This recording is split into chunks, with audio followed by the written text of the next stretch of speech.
U.S. tensions with Iran peaked earlier this month when U.S. forces killed a powerful Iranian general, and Iran responded by firing missiles into bases in Iraq, with hundreds of U.S. troops on site.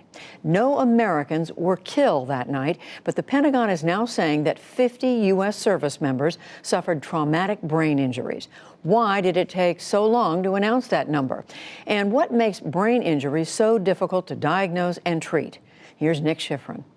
3 weeks ago tonight, American service members braced for impact. At 11 p.m., the first of 5 barrages of ballistic missiles hit the Al-Assad air base in Iraq. This was the aftermath. Containers that had been bedrooms incinerated. The remains of a building where drone operators were still working. Soldiers who have been through a lot of combat called it the biggest attack they'd ever seen. Sergeant First Class Larry Jackson. In my 16 years in the Army, I've never seen one of that magnitude coming from an opposition force. We now know many of those service members suffered traumatic brain injuries, which can include anything from mild concussions to serious injuries that affect a person's sight, balance, and cognition. To talk about this, I'm joined by retired Brigadier General Steve Xenakis, a psychiatrist who previously advised the chairman of the Joint Chiefs of Staff on the physical and psychological effects of blast concussion. Dr. Xenakis, welcome back. Thanks, B. To the NewsHour. These service members were exposed to large explosions when these Iranian missiles hit that base. Explain the challenge of treating brain injuries that you can't see.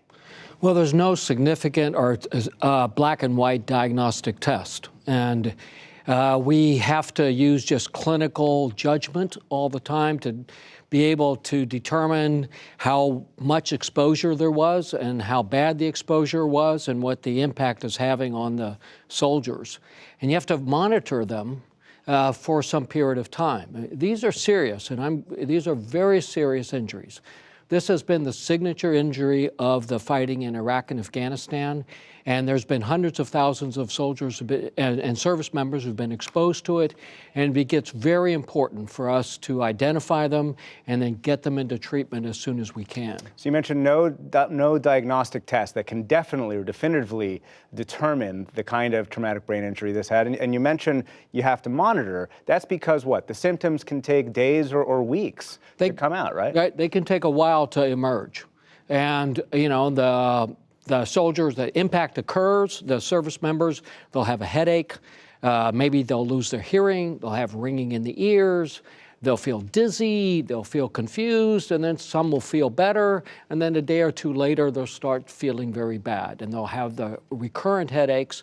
And if they progress, I mean, that's a sign that they could have a long-term injury that could really affect them very seriously for years. And the Pentagon has been questioned, hey, why did it take so long? That is one of the reasons, right, that some of these symptoms can take a while to emerge. Right, and you don't want to right at that point say, hey, look, you're badly injured, right?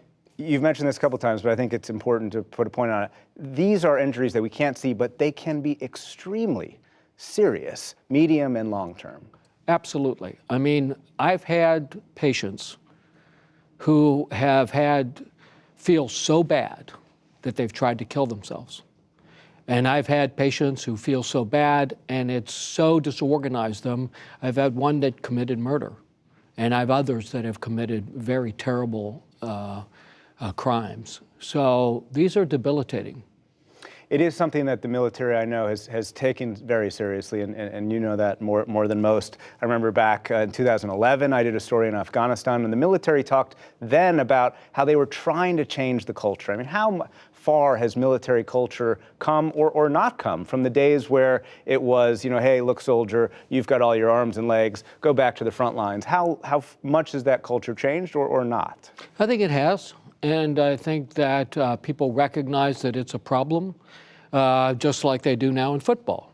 And they know that this is one of the very serious injuries you can have.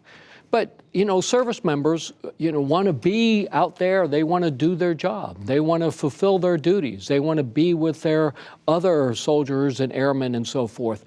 So it's a very tough thing to do, and it's a hard call to say, you know, I think we got to take you off the field right now. And it's not just a call, right? At one point, the military decided that this had to be mandatory. There was a diagnostic test established so that if certain soldiers, Marines, or airmen were close enough to a bomb blast, they were actually forced to leave the front lines. Yeah, we set in place a set of procedures that if you were 25 meters or so, sometimes a little bit more, and it was serious, we were going to take you offline for 24 hours at least, maybe a little bit longer, because we also know that your brain has to rest after it's been exposed to this kind of impact. Has the military gone far enough? And one question about culture is also diagnosis. To properly diagnose a traumatic brain injury, you have to have a baseline. Is the military doing enough to require or get these baselines for its service members so that it can later diagnose possible brain injury? I think there's a lot of work that we could do, and we should be doing it. And I think we should get the assessments right up front. We should be tracking people. We should know that they're going to have long-term problems. And I think we need to develop better tests. Immediately after the attack a few weeks ago, President Trump and military officials said that there were no casualties. A week ago, when the number of these traumatic brain injury victims was at least publicly about 30 or so, President Trump was asked about these injuries and said this. I heard that they had headaches. I don't consider them very serious injuries relative to other injuries that I've seen. I've seen what Iran has done with their roadside bombs to our troops. I've seen people with no legs and with no arms. I've seen people that were horribly, horribly injured in that area, that war. In fact, many cases those bombs put there by Soleimani, who's no longer with us. I consider them to be really bad injuries. No, I do not consider that to be bad injuries, no. I do not consider that to be bad injuries. Veteran groups have criticized the commander-in-chief. Does that language downplay the severity of some of these injuries? I think it does, and I think it has.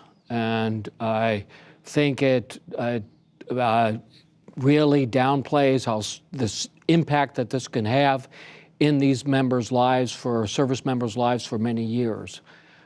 So they know that they've been injured.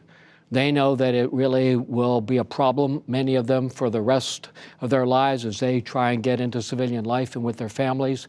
And I think even though there are other injuries that are more visible, like amputations, this is serious, and we should respect that. And it is important for the military to do that institutionally, but also for all of society to realize that not all injuries are visible.